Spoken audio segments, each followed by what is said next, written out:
Ahmed al-Sharaa has become the first Syrian president to address the UN General Assembly since 1967. Syria was isolated for 60 years while under the rule of the Assad family, but al-Sharaa led insurgent forces that overthrew the government in December. He then assumed the role of interim president. After years of civil war, al-Sharaa said his government was striving for diplomacy, stability, and economic development. Al-Sharaa was also critical of historical rival Israel, which has attacked targets in Syria multiple times since the end of Assad's rule. Let's take a listen. I guarantee I will bring to justice everyone accountable and responsible for bloodshed. And in this context, Israeli strikes and attacks against my country continue. And Israeli policies contradict the international supportive position for Syria, which threatens new crises and struggles in our region.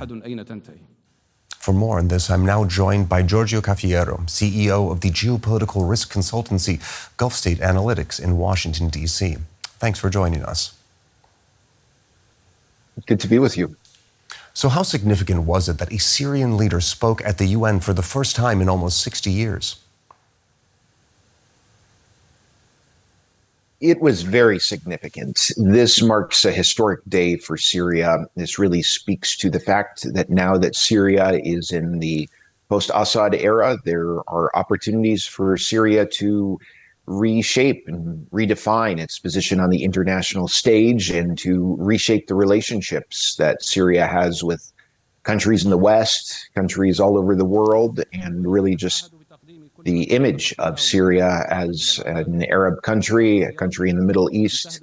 And I think that Sharaa's speech at the UN and also all the meetings he had with many, many leaders and representatives of a diverse host of countries was a valuable opportunity for him to really make new connections and strengthen connections that he has been working on since the fall of Assad in December. Certainly a very, very important point for the new Syria.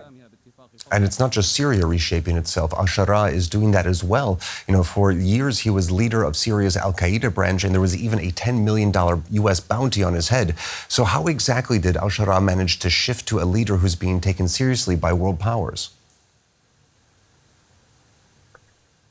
Well, you know, the story of al-Sharaa is really an incredible one, going back to his days in Iraq in the 2000s when he was detained by the U.S. military. And then shortly after the Arab Spring erupted in Syria, he moved back to Syria. He played an important role in Jabhat al-Nusra and in the evolutions of that group. His his organization, Hayat Tahrir al-Sham, was really confined to Idlib for a long time. And I think very few people, back in November 2024 would have predicted that HTS would have overthrown the Assad regime, and that now al-Sharaa would be representing his country at the United Nations.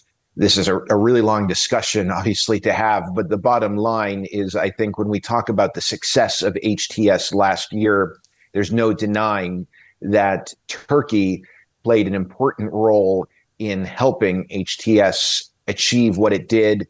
And there's also no denying that many circumstances in the region, with Israel's campaigns in Lebanon, Syria, Iran, did a lot to weaken the axis of resistance. Russia, the main backer of Assad, was very bogged down in Ukraine. So it was not necessarily so much about the strength of HTS, but about the weaknesses of the Assad regime that enabled HTS to wage a lightning offensive that took down the Assad regime so quickly. It was really astonishing.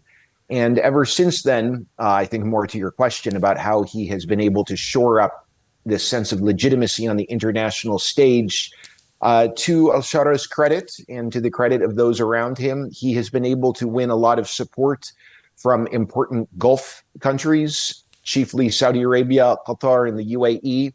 And he's also been very successful in terms of his outreach to Western capitals, I think many Western policymakers were skeptical about what the HTS-dominated government would be like, but at least so far, I think he has won quite a bit of confidence in the West in terms of convincing the leaders in Europe and the United States that it's in their interest to work with him and to support the new Syria.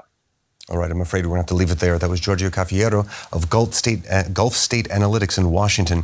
Thank you very much for joining us. Thank you.